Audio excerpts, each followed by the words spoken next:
Yo, so in this video, I'm going to be going over how do you find product market fit profitably in the new world. Now, this is something that I've talked to about 30 founders in the last week or two, and I found out that most people don't understand this one thing. So that's why I'm making this video. Now, before we go into the new world, we have to quickly understand what is the old world way of finding product market fit, right?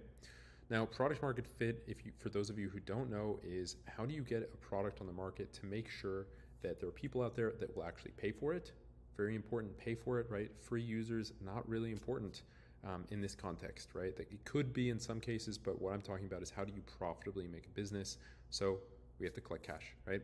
So the old way of doing this, right? Your friends, you might tell your friends about an idea that you have for an app for developing a software. They might say, hey, you know, what's up, John? That's a really cool idea. I want you to build that out. That sounds like something I would definitely use, right? Then you go ahead, you spend your time, you develop it. Maybe in your weekends, you've got a job, maybe you're doing something else. You spend your time to build that thing, right? That's your time and money that you're not getting paid for, but you believe in it.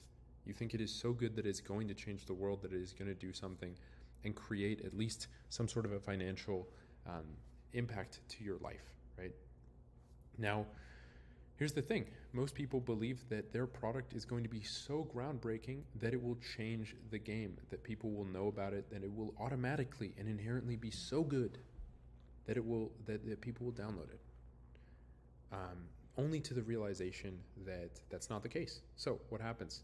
Now they have built the product to essentially nobody, and then they have to fundraise. Why do you fundraise? Well, it's because you've just invested your time. Maybe you even paid people, which is even a bigger mistake, is to get a lot of debt on board early on, right, when you haven't even created the concept, before the market has told you to do so.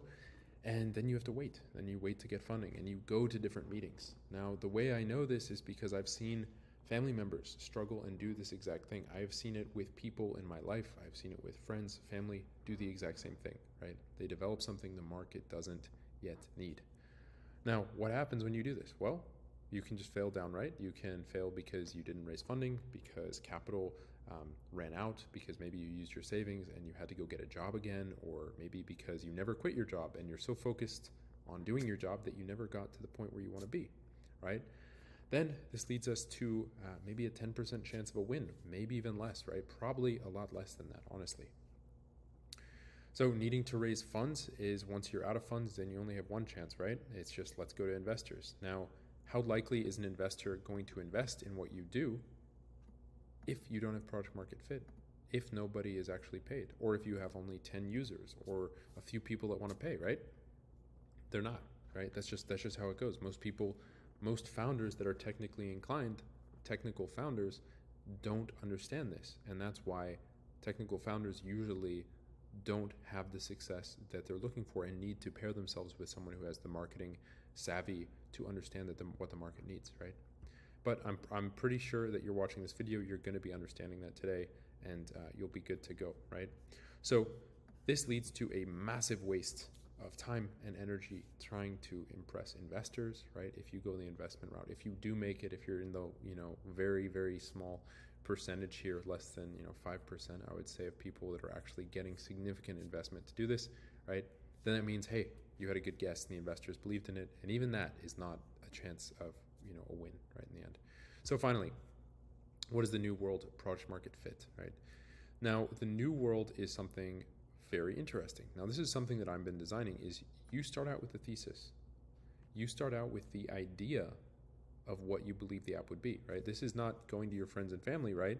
But what this is the thesis of what you're actually creating, right? About what you want to do. Then what you do is you market that thesis. You take it to your socials. You take it, maybe you put ad spend behind it. Maybe you get it viral. Maybe you have influencers that help you post this, right? Maybe you do something, but you need volume to make sure that you verify this thesis. Very important, right? You have to verify the market thesis. Because if you don't do this, there's no point.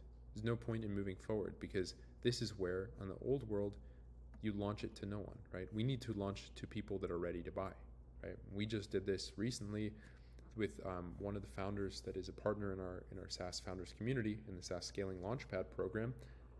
He's been working on a product for months and months and months, only to get 150 users onto his app right? Then when we started it this way, when we went about it, how do we start with a thesis and move towards an app?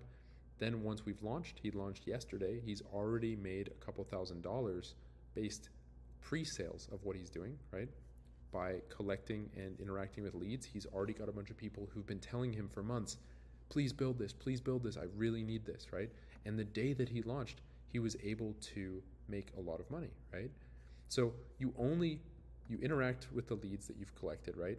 And you only build if and only if, right? The math abbreviation here, you only build if the market has given you explicit permission to do so, right? I'm going to put this in bold. This is super, super important, right? Only build if the market has given you this permission, okay? And from here, then we go through and do the offer positioning, right? And from here, the last thing that we do, right, after you've done this, right, then once you've created this, then we release, then we start building, right? This is build and release the thing, right? And release the product to people who want to buy. And then it's an immediate sellout, right? This sells out. Like this just sells out, right? Boom. Then you're making money, right? Then it's a profitable venture. So I want you to just understand the difference here between old world and new world. Take action on this, right? Like it's not that crazy of a concept, but most people don't do it. Most people are not humble enough to believe that they're not right, that they believe their idea is so good that it's just going to be an immediate hit. So don't be that person. Please, please, please, please don't be that person. Actually take the time to verify your ideas. The best way to verify is not by saying, hey, I'll do it. The best way to verify is if people vote with their dollars, right? So take the time, create a landing page, create something where you can collect lead information. From there, remarket to them, talk to them, jump on calls with them, whatever you need to do so that when it comes time to launch, you can do it profitably, okay? So iterate on that. Thank you so much for watching, and I will see you in the next one. Bye-bye.